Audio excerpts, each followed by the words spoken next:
வணக்கம் குழந்தைகளா. இன்றைக்கி நம்ம என்ன கதை பார்க்க போகிறோம்னா, காகமும் நரியும். ஸோ இந்த காக்காவும் நரியும் என்ன பண்ணுச்சுன்னு நம்ம பார்க்கலாம். ஒரு ஊரில் ஒரு பாட்டி ரோட்டோரமாக இருக்க கடையில் வடை சுட்டு விற்றுக்கிட்டு இருந்தாங்க. இதை ஒரு காகம் மரத்து மேலே இருந்து பார்த்துக்கிட்டே இருந்தது. பாட்டி எப்போ உள்ளே போவாங்க, நம்ம எப்போ இந்த வடையை தூக்கலாம் அப்படின்னு பார்த்துக்கிட்டே இருந்தது. ரொம்ப நேரமாக பார்த்துக்கிட்டே இருந்தது. பாட்டி முடிச்சுட்டு ஏதோ ஒரு பொருள் எடுக்கிறதுக்காக உள்ளே போனாங்க.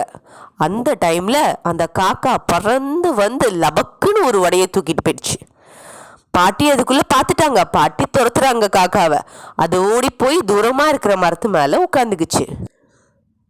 இதை கொஞ்சம் தள்ளி இருக்கிற ஒரு குள்ள நரி வாட்ச் பண்ணிக்கிட்டே இருந்தது.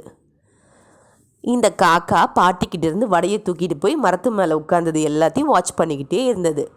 அதுக்கு உடனே ஆசை வந்துடுச்சு. எதுக்கு? அந்த வடையை காக்கா கிட்டேருந்து எப்படி நம்ம வாங்கி சாப்பிட்டுடணும் அப்படின்ட்டு. ஸோ உடனே அது ஒரு பிளான் போட்டுச்சு, இந்த காக்கா கிட்டேருந்து நம்ம வடையை தூக்கிடணுன்ட்டு. உடனே காக்கா கிட்ட பேச்சு கொடுத்தது.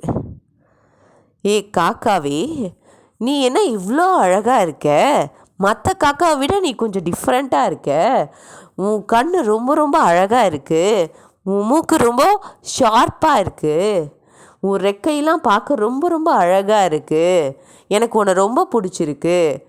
உன் குரலும் சூப்பராக இருக்குது. இந்த குரலை வச்சு எனக்காக ஒரே ஒரு பாட்டு பாடேன் அப்படின்னு அது பாட்டுக்கு ரொம்ப நீளமாக பேசிக்கிட்டே இருந்தது. இந்த காக்காவை சாப்பிட விடாமல் இது பாட்டுக்கு தொந்தரவு பண்ணிக்கிட்டு பேசிக்கிட்டே இருந்தது. அது ஒரு சமயத்தில் இப்படியெல்லாம் பேச, அது அழகாக இருக்குது, இது அழகாக இருக்குதுன்னு சொன்னோன்னே காக்காவுக்கு ஒன்றும் புரியலை. என்னடா நம்ம இவ்வளோ அழகாக இருக்கோமா? இந்த நரி நம்ம யாருமே நம்மளை இப்படி சொன்னதே இல்லையே, இந்த நரி என்ன இவ்வளோ நம்மளை புகழ்ந்ததுன்னு அதுக்கே ஒரு இது வந்துடுச்சு. நம்ம ரொம்ப அழகாக இருக்கோம் போல இருக்குது, இது நம்ம கேட்குது, நம்ம ஒரே ஒரு பாட்டு மட்டும் பாடலாம் அப்படின்னு சொல்லிட்டு வாயில் வடை இருக்கிறது தெரியாமல் அந்த காக்கா மக்கு காக்கா காக்கான்னு கத்துச்சு. காக்கான்னு கத்துறப்ப வாயில் இருக்கிற வடை கீழே விழுந்துச்சா, அந்த நரி அதை எடுத்துக்கிட்டு ஓடி போயிடுச்சு. ஸோ யாராவது நம்மளை புகழ்ந்தாங்கன்னா நம்ம உடனே மயங்கிடக்கூடாது. அவங்க ஏன் நம்மளை புகழ்கிறாங்கன்னு முதல்ல யோசிக்கணும். நிஜமாகவே அவங்க புகழ்கிறதுக்கு நம்ம தகுதியானவங்களான்னு ஃபஸ்ட்டு யோசிக்கணும். யோசித்து தான் அடுத்த காரியத்தில் செயல்படணும். புரிஞ்சுதா குழந்தைங்களா?